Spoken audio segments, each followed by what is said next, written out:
নমস্কার। আজকেও সেই গ্রহজ্যোতি বা গ্রহ ট্রানজিট নিয়ে আলোচনা করব আপনাদের সামনে। অবশ্যই প্রোগ্রামগুলো শুনবেন, অবশ্যই খুব উপকৃত এবং অনেক কিছু জানতে পারবেন। চলে আসি তাহলে আসল কথায়। রাহু আর শুক্রের জুতি তৈরি হচ্ছে মীন রাশিতে। কীভাবে হচ্ছে সেটা নিয়ে এবার ডিটেল আলোচনা।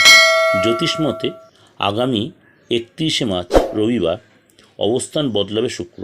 সেদিন মীন রাশিতে প্রবেশ করে শুক্র, সেই রাশিতেই এই মুহূর্তে রাহু বসে আছে। মীন রাশিতে শুক্র ও রাহুর জুতি তৈরি হবে। আগামী 24শে এপ্রিল পর্যন্ত এই মীন রাশিতে একসঙ্গে রাহু আর শুক্র থাকবে।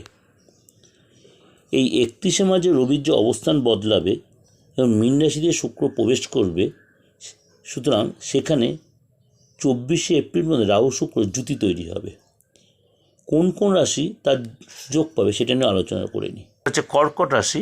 এই জুতির ফলে যথেষ্ট লাভবান হবে। এপ্রিল মাসে আর্থিক পরিস্থিতি যথেষ্ট উন্নতি হবে, সম্পদ লাভের যথেষ্ট সুযোগ রয়েছে, পরিবারের সুখ শান্তি বজায় থাকবে, আপনার জীবনে নতুন প্রেম আসতে, প্রেমটা এস্টাবলিশ করে বিয়ের জায়গাটা তৈরি হতে পারে, ব্যবসায় লাভবানের সব সমস্যা কেটে যাবে, কাজের জায়গায় কোনো নতুন রিলেশান তৈরি হতে পারে এবং আপনাদের সবচেয়ে বড় কথা যাদের সাথে কোনো বাকবিতণ্ডা চলছে সেই জায়গাটা অনেকটাই ঠিক হয়ে যাবে।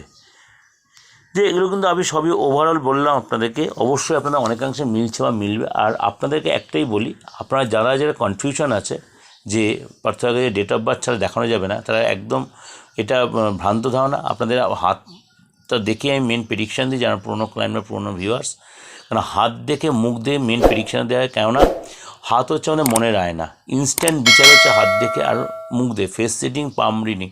আর ডেট অফ বার্থটা তো প্রয়োজন হয় অবশ্যই, কিন্তু থাকতে এমন কোনো কথা নেই, না থাকলেও অনায়াসে আপনি আপনার বিচারটা জানতে পারবেন, আপনার রাশি লগ্নটা জানতে পারবেন।